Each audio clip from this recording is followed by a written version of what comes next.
اللہ اللہ اللہ۔ یہ تصویر جو تقسیم ہوئی ہے جن لوگوں تک بھی پہنچی ہے وہ نوٹ کر دیں، قبۃ الصخرہ نمایاں ہے اس میں، مسجد اقصیٰ کا جو گنبد ہے وہ بہت چھوٹا ہے۔ اور یہ قبۃ الصخرہ کیا ہے یہ بھی ویسے اس کے پیچھے لکھا ہوا تو ہے۔ یہاں چٹان تھی جہاں سے حضور کا معراج کا آسمانی سفر شروع ہوا تھا۔ پہلے میدانی سفر تھا مکے سے بیت المقدس تک، پھر یہاں سے آسمانی سفر شروع۔ اس چٹان پر عبد الملک بن مروان جو بنو امیہ کا ایک خلیفہ تھا اس نے یہ قبہ بنایا، یہ اس کا بنایا ہوا ہے۔ ابھی کوئی 40-50 سال پہلے اس پر سونے کی پتری چڑھائی تھی شاہ حسین نے، اب مجھے یاد نہیں 30 من یا 30 ٹن سونا استعمال ہوا تھا اس میں، لیکن اسرائیلی اخبارات نے لکھا تھا یہ سونا ہمارے کام آئے گا جب ہم 3rd ٹیمپل بنائیں گے۔ ہم نے گرانا ہے اس کو، سونے کی پتری اتر کے کہاں جائے گی ہمارے پاس۔ یہ صورتحال اس وقت، اب اس میں کرنا کیا ہے؟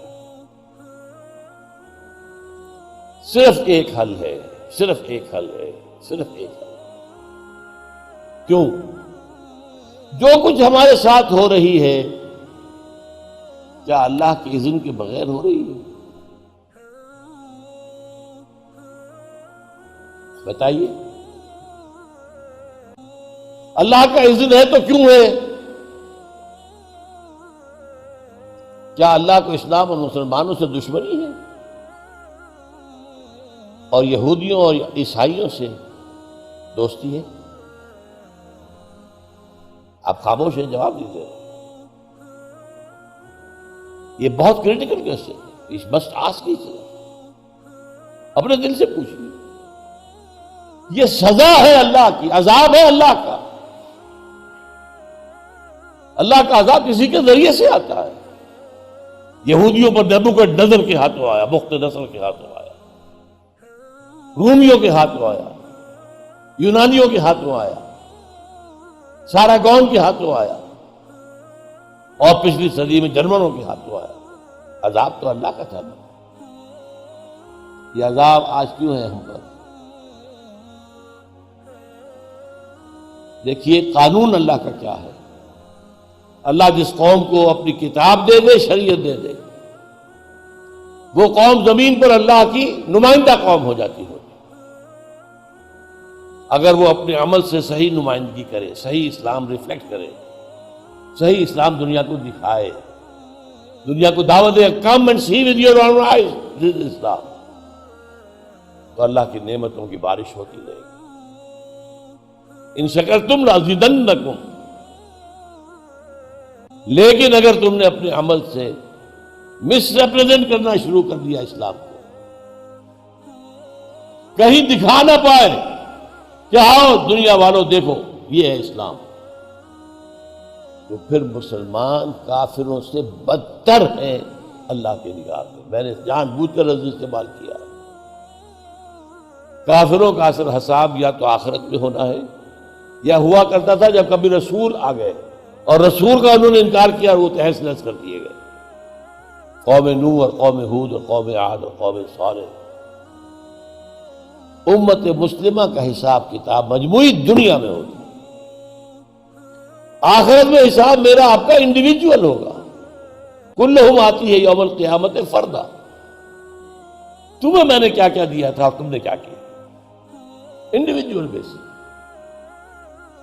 لیکن اجتماعی طور پر امت کی حیثیت سے ہمارا بیہیویئر، اس کی سزا یہاں ملتی ہے۔ آپ کو معلوم ہے قرآن میں 4 دفعہ اللہ نے کہا ہے یہودیوں کے بارے میں، 2 مرتبہ تو سورہ بقرہ میں، 6 رکوع کی پہلی آیت، 15 رکوع کی پہلی آیت۔ یا بنی اسرائیل اذکروا نعمتی التی انعمت علیکم وانی فضلتکم علی العالمین، میں نے تمہیں تمام جہان والوں پر فضیلت دی تھی، ٹوائس ان سورہ بقرہ۔ وَأَخْتَرْنَاهُمْ عَلَى عِلْمٍ عَلَى الْعَالَمِينَ فَضَّلْنَا اللَّهُ عَلَى الْعَالَمِينَ۔ سورہ دخان کی آیتیں یاد نہیں آ رہی ہے مجھے۔ پھر بھی ان کے اوپر جو پہاڑ ٹوٹے، ضربت علیہم الذلۃ والمسکنۃ وباؤوا بغضب من اللہ، چارگام کے ہاتھوں ختم ہوئے، نیبوکدنیزر کے ہاتھوں 15 لاکھ قتل ہوئے اور لاکھوں کو قیدی بنا کر لے گیا۔ پیریڈ آف کیپٹیوٹی ان کا ہے عراق کے اندر۔ آج ہم بحیثیت امت وہاں کھڑے ہیں۔ اس میں بھی ایک بات کی وضاحت میں کر دوں، دیکھیے اسلام کا ایک حصہ ہے جسے میں کہہ رہا ہوں افقی، ہاریزونٹل، ایک حصہ ہے عمودی، ورٹیکل۔ افقی میں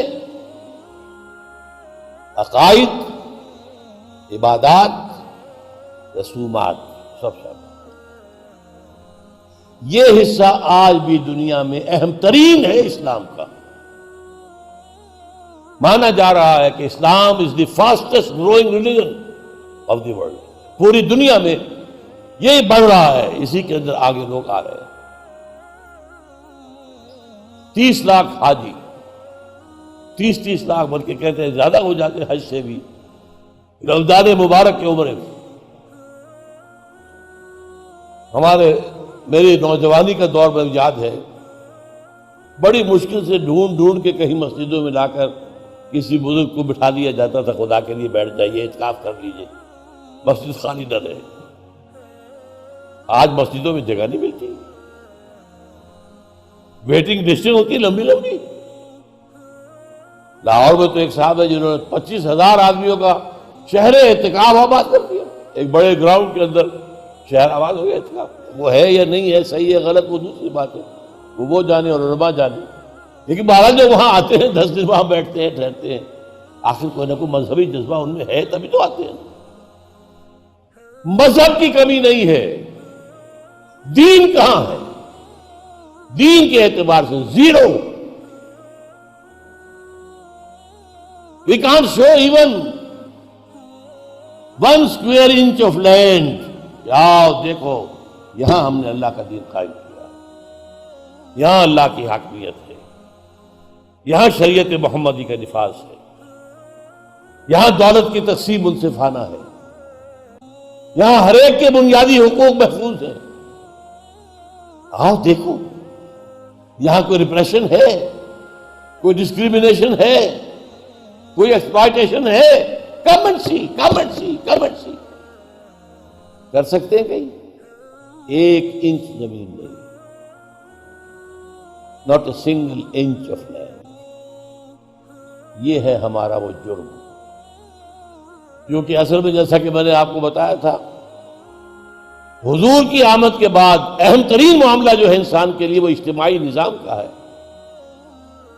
انفرادی لیکن تو پہلے بھی کم نہیں تھی، اجتماعی نظام، دین حق۔ شاہ ولی اللہ دہلوی کہتے ہیں رحمت اللہ علیہ کہ جس ملک میں تقسیم دولت کا نظام غلط ہو جائے، وہ 2 دھاری تلوار کی طرح اس معاشرے کو کاٹتا ہے، ایک طرف دولت کا انبار، ایک طرف فقر، فاقہ، بھوک، اور دونوں گویا کہ تلوار کی کاٹ ہے۔ جہاں دولت کے انبار ہوں گے، عیاشیاں ہوں گی، بدماشیاں ہوں گی، گلچرے ہوں گے، لوگوں پر اپنی دولت کا روب گانٹیں گے، بچی کی شادی ہو رہی ہے، پوری کوٹھی بقع نور بنی ہوئی ہوگی، اور سینکڑوں مہمان، ہزاروں مہمان کھانا کھا رہے ہوں گے، یہ سب کچھ ہوگا۔ اور دوسری طرف کیا ہوگا؟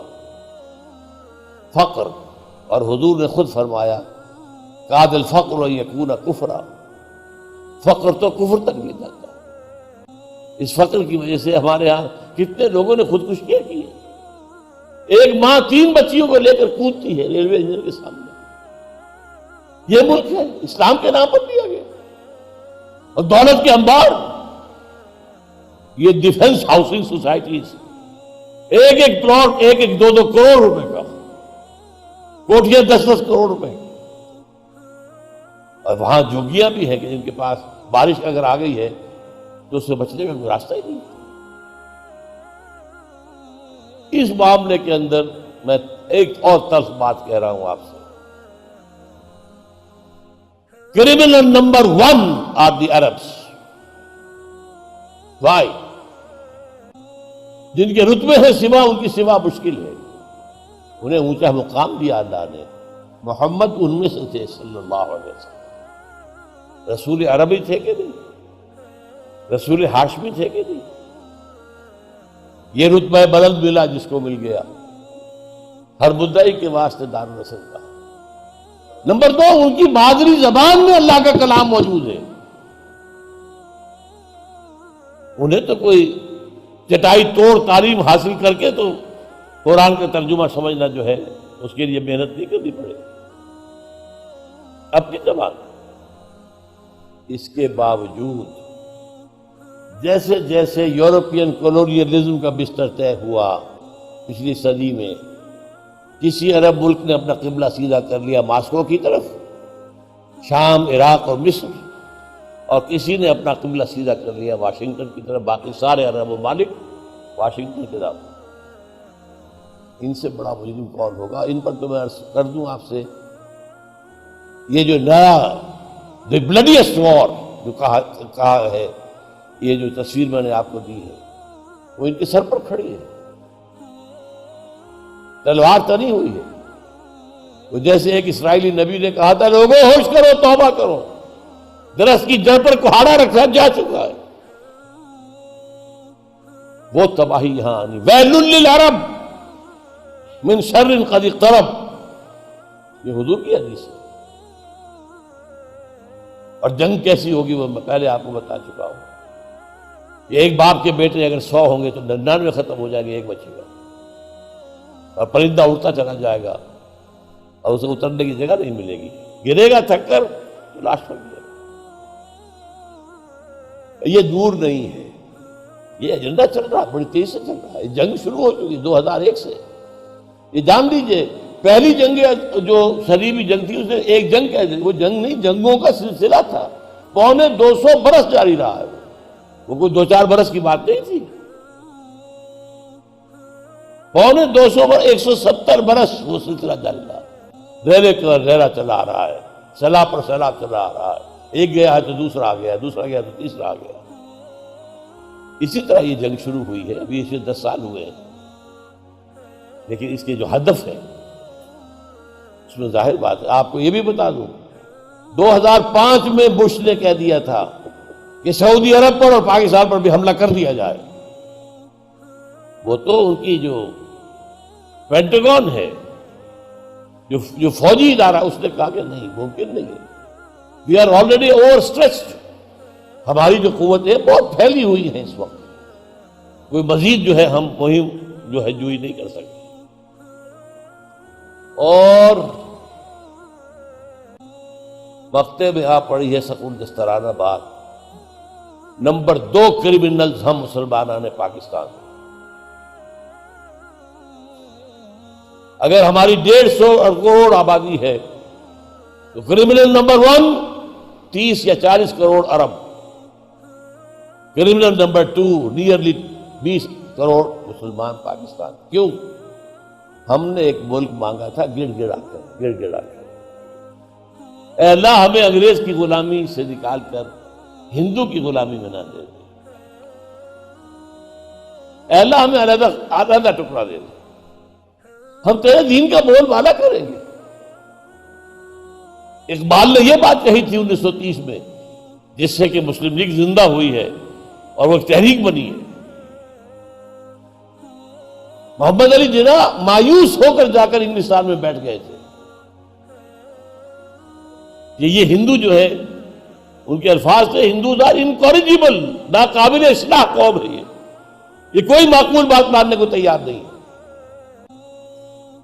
اصل میں جب یہ چھوڑ کر چلے گئے تھے انگلستان 1930 میں اور وہاں پریکٹس شروع کر دی لیگل، تو ایک ہمارے ہاں ہوتے تھے آئی سی ایس بہت پرانے، ایس ایم اکرام، شیخ محمد اکرام، جن کی کتابیں بڑی مشہور ہیں، روض کوثر، آب کوثر، موج کوثر، وہ پڑھتے تھے وہاں اس وقت آکسفورڈ میں۔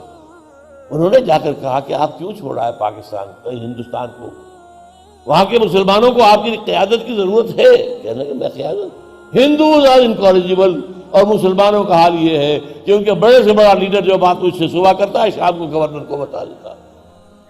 How can I lead such a nation? مایوس ہو کر جا کر محمد علی جناح بیٹھ گیا ہے۔ میں اس لیے قائد اعظم ابھی نہیں کہہ رہا، ابھی قائد اعظم نہیں بنا تھا وہ، قائد اعظم بنایا ہے اسے اقبال نے، 1932 میں گیا ہے وہ، اقبال گیا ہے، جو گول میز کانفرنس تھی، راؤنڈ ٹیبل کانفرنس تھرڈ. جناح اس میں شریک نہیں تھے، اس لیے کہ وہ تو سیاست چھوڑ چکے. اقبال گیا، اس نے وہاں پر یہی ٹیکا لگایا ہے پھر محمد علی جناح سے ملاقاتیں کر کے کہ تم یہ نوابوں اور نوابزادوں کو چھوڑو، عوام مسلمانوں کی. اللہ اللہ اللہ لا الہ الا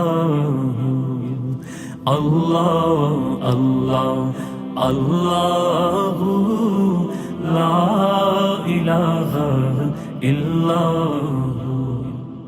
آمینہ بی بی کے گلشن میں آئی ہے تازہ بہار.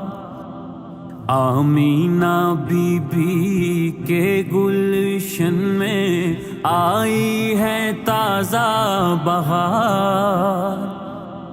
پڑھتے ہیں صلی اللہ وسلم، پڑھتے ہیں صلی اللہ وسلم آج در و دیوار.